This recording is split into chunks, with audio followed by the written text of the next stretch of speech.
నమో శ్రీనివాసాయ నమః, నమో వెంకటేశాయ నమః. అందరికీ నమస్కారం అండి. ప్రతిరోజు రాశి ఫలితాలు తెలుసుకోవడానికి ఇంకా మన ఛానల్ సబ్స్క్రైబ్ చేసుకోకపోతే ప్లీజ్ సబ్స్క్రైబ్ చేసుకోండి. లైక్ చేసి మీ పూర్తి సపోర్ట్ మన శ్రీనివాస ఛానల్ కి ఇవ్వండి. ఈ వారం రాశి ఫలితాలలో గోచార్య రీత్యా వృషభ రాశి వారు ఎటువంటి శుభాశుభ ఫలితాలను పొందుతారో తెలుసుకోవడానికి ఈ మన వీడియోని ఎక్కడా స్కిప్ చేయకుండా చివరి వరకు చూడండి. ఇక ఈ రాశి వారు కెరియర్ పరంగా చూసినట్లయితే మీరు పడుతున్న శ్రమకు తగిన ఫలితం పొందుతారు. మీ ఆదాయం పెంచుకోవడానికి మీరు చేసేటటువంటి ప్రయత్నాలన్నీ కూడా ఈ సమయంలో ఫలిస్తాయి. ఆర్థిక పరంగా వృద్ధి చెందుతారు. అలాగే దాంపత్య జీవితంలో కూడా ఈ రోజు సంతోషమైన మధుర క్షణాలను గడుపుతారు. ఈ రాశిలో ఉన్నటువంటి స్త్రీలకు మీ అత్తామామలతో ఏమైనా సమస్యలు ఉంటే అవి కూడా ఈ సమయంలో తొలగిపోతాయి. ఈ రాశి స్త్రీలకు అనారోగ్య సమస్యలు కూడా దూరం అవుతాయి. అలాగే మీ ఇంట్లో ఉన్నటువంటి కొన్ని సమస్యలను మీరే పరిష్కరించుకోగలుగుతారు. రాశివారు చెడు అలవాట్లకు చెడు వ్యసనాలకు దూరంగా ఉండాలి. విద్యార్థులు మీరు అనుకున్న విధంగా మీ ఫలితాలనేవి పొందుతారు. విదేశాల్లో చదువుకోవడానికి ప్రయత్నిస్తున్న విద్యార్థులకు ఈ సమయంలో ఆ ప్రయత్నాలన్నీ కూడా ఫలిస్తాయి. ఉద్యోగస్తులకు కూడా ఈ సమయం చాలా అనుకూలంగా ఉంటుంది.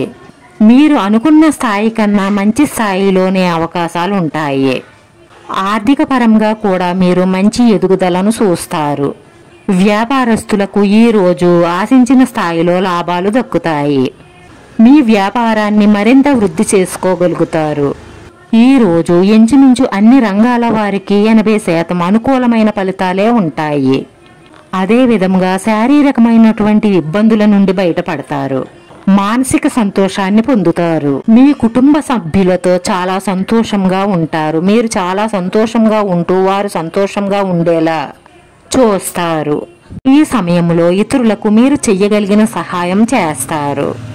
ఈ రాశివారు మీ మాట తీరు వలన ఇతరులను ఆకట్టుకుంటారు. ఇప్పటి వరకు ఏమైనా తప్పులు చేసి ఉంటే వాటన్నిటినీ సరిచేసుకునే ప్రయత్నాలు చేస్తారు. మీరు ఎప్పటి నుంచో ఎదురు చూస్తున్న అవకాశాలన్నీ కూడా ఈ సమయంలో మీకు వస్తాయి. ఈ రోజు క్రయ విక్రయాలలో బాగా లాభాలను పొందుతారు.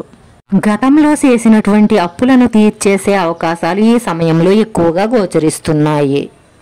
మీరు ఈ సమయంలో ఆర్థికంగా బలపడతారు. అలాగే కొత్త పెట్టుబడులు కూడా పెడతారు. ఈ రాశి వారికి ఎప్పటి నుంచో నిలిచిపోయిన కోరికలు ఈ సమయంలో నెరవేరుతాయి.